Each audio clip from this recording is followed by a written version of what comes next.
So I've taken out the bolts, removed the ignition distributor right there to come with me with that. I had to take this 3-foot wrecking bar and pry up in between the water pump here, or the water pump there, and the actual water inlet pipe for the intake, and pry up in it.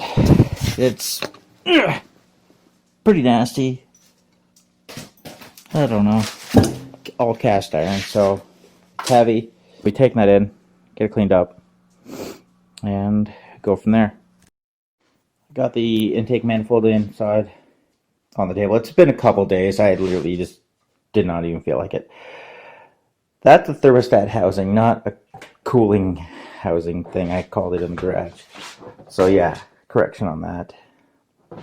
Yeah, so it's a 2-riser. If anything, I'm going to literally bore all this out and make my own style, because I really don't care for this 2-barrel setup. Just cut right there and bore it out. It's pretty simple. If you can see under there, yeah, it's pretty grungy. Just gonna do some scraping, and that in there is the barbecue lighter fluid. I've got lots of that stuff, so I don't really care for it. It works just as good as anything, but really I don't want to use gas, because, well, I'd rather have the gas in my cars. And that's where we're going to start. As you can see, I've already taken off the vacuum inlet hoses.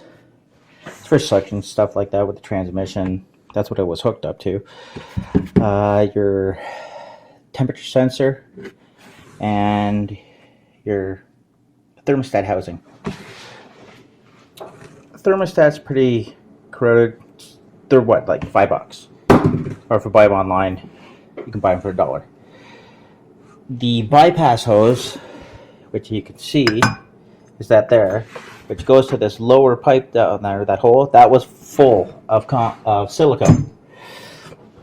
And this here was all full of oil and fuel. So a fuel oil mix. These are four-stroke engines, not 2-stroke. You don't mix oil with your fuel. Oil injected is bad. That's only unless you have a 2-stroke, where you don't mix gas. Different setup. But yeah, I'm gonna start cleaning it with the barbecue lighter fluid. Pretty much any kind of alcohol-based solvent does the same thing. And clean this thing out. Okay, so you can see that it's a lot better. It's still not quite dry. As you can see, it's a little wet here from the fuel. I've literally just finished off a bit of it. But the best part is that it does dry off like by air. And, well, that's probably actually supposed to go that way. But risers also cleaned. There's crap under there. I don't really care, remember. Not worrying about the 2-barrel. Got the plate clean.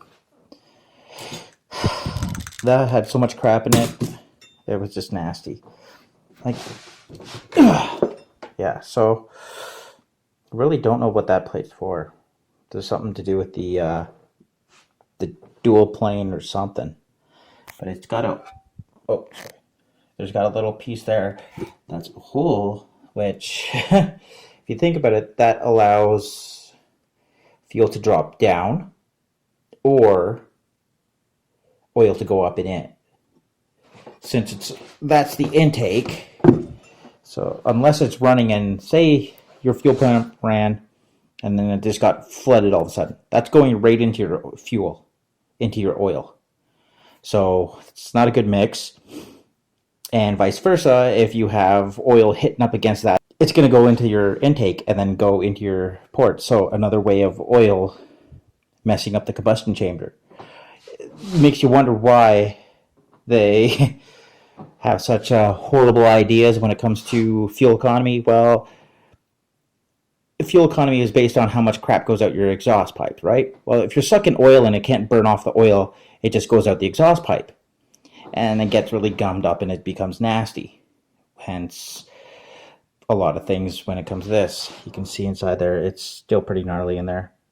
I guarantee that's from oil and fuel mixture.